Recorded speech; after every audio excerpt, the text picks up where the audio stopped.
মধ্যপ্রাচ্যের যুদ্ধ এখন এমন এক পর্যায়ে পৌঁছেছে যেখানে প্রতিটি নতুন হামলা শুধু সামরিক নয়, বরং কৌশলগত ভারসাম্যকেও বদলে দিচ্ছে। সর্বশেষ প্রতিবেদনে জানা যাচ্ছে ইরানের একটি ব্যালিস্টিক ক্ষেপণাস্ত্র সরাসরি সৌদি আরবের প্রিন্স সুলতান বেজে আঘাত এনেছে, যা যুক্তরাষ্ট্রের জন্য এই অঞ্চলে একটি অত্যন্ত গুরুত্বপূর্ণ সামরিক ঘাঁটি হিসাবে পরিচিত।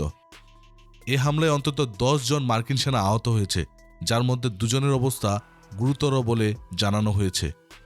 হামলার তীব্রতা এতটাই ছিল যে শুধু মানবিক ক্ষয়ক্ষতি নয়, মার্কিন সামরিক অবকাঠামো উল্লেখযোগ্য ক্ষতি হয়েছে।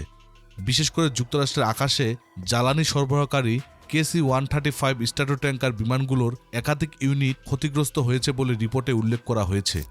KC-135 স্ট্র্যাটো ট্যাঙ্কার এই পুরো সংঘাতের প্রেক্ষাপটে একটি অত্যন্ত গুরুত্বপূর্ণ সামরিক উপাদান, কারণ এটি সরাসরি যুদ্ধ না করলেও পুরো যুদ্ধ ব্যবস্থার উপর গভীর প্রভাব ফেলে। এই বিমানটি মূলত আকাশে উড়ন্ত অবস্থায় যুদ্ধবিমান, বোমারু বিমান এবং নজরদারি বিমানে জ্বালানি সরবরাহ করে, যার ফলে সেগুলো দীর্ঘ সময় আকাশে থাকতে পারে এবং দূরবর্তী এলাকায় অভিযান চালাতে সক্ষম হয়।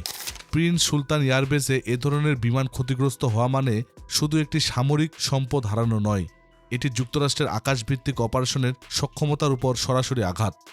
কারণ KC-135 ছাড়া যুদ্ধবিমানগুলোকে ঘন ঘন ঘাঁটিতে ফিরে এসে জ্বালানি নিতে হয়, যা তাদের অপারেশনাল রেঞ্জ ও কার্যকারিতা অনেকটা কমিয়ে দেয়।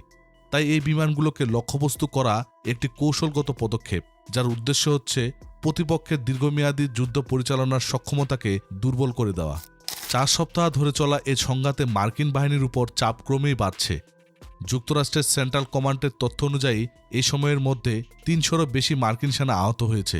এটি শুধু বিচ্ছিন্ন হামলা নয়, বরং একটি ধারাবাহিক সামরিক চাপে রূপ নিচ্ছে, যেখানে ইরান সরাসরি মার্কিন ঘাঁটি ও অবকাঠামোকে লক্ষ্যবস্তু বানাচ্ছে।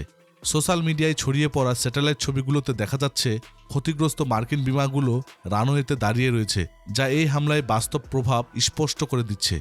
পরিস্থিতি আরও জটিল হয়ে ওঠে যখন নতুন করে দাবি ওঠে এই হামলায় একটি মার্কিন E-3 সেন্ট্রো এক্সোস বিমানও ধ্বংস হয়েছে। এই ধরনের বিমান আধুনিক যুদ্ধক্ষেত্রে অত্যন্ত গুরুত্বপূর্ণ, কারণ এটি আকাশে থেকে শত্রুর গতিবিধি পর্যবেক্ষণ, লক্ষ্য নির্ধারণ এবং যুদ্ধ পরিচালনায় গুরুত্বপূর্ণ ভূমিকা পালন করে। একটি AWACS হারানো মানে শুধু একটি বিমান হারানো নয়, এটি একটি পুরো কমান্ড ও কন্ট্রোল সক্ষমতার উপর আঘাত। এটি যুক্তরাষ্ট্রের জন্য একটি বড় কৌশলগত ধাক্কা হিসাবে বিবেচিত হবে।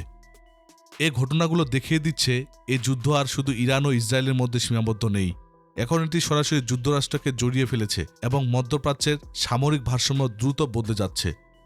প্রতিটি নতুন হামলা প্রমাণ করছে সংঘাতটি ক্রমেই বিস্তৃত হচ্ছে এবং বড় আকার ধারণ করার সম্ভাবনা তৈরি হচ্ছে। প্রিয় দর্শক, এই আঘাতকে আরও বড় সংঘাতের সূচনা, নাকি এটি শুধুই আসন্ন ঝড়ের প্রথম ধাক্কা? আপনার মতামত কমেন্টে জানান। মধ্যপ্রাচ্য নিয়ে আরও জানতে আমাদের চ্যানেলটির ভিডিও ট্যাব থেকে ঘুরে আসুন। এই ভিডিওটি ভালো লাগলে লাইক বাটনে ক্লিক করুন। ভিডিওটি আপনার বন্ধুদের সাথে শেয়ার করে তাদেরকেও ভিডিওটি দেখার সুযোগ করে দিন। ধন্যবাদ।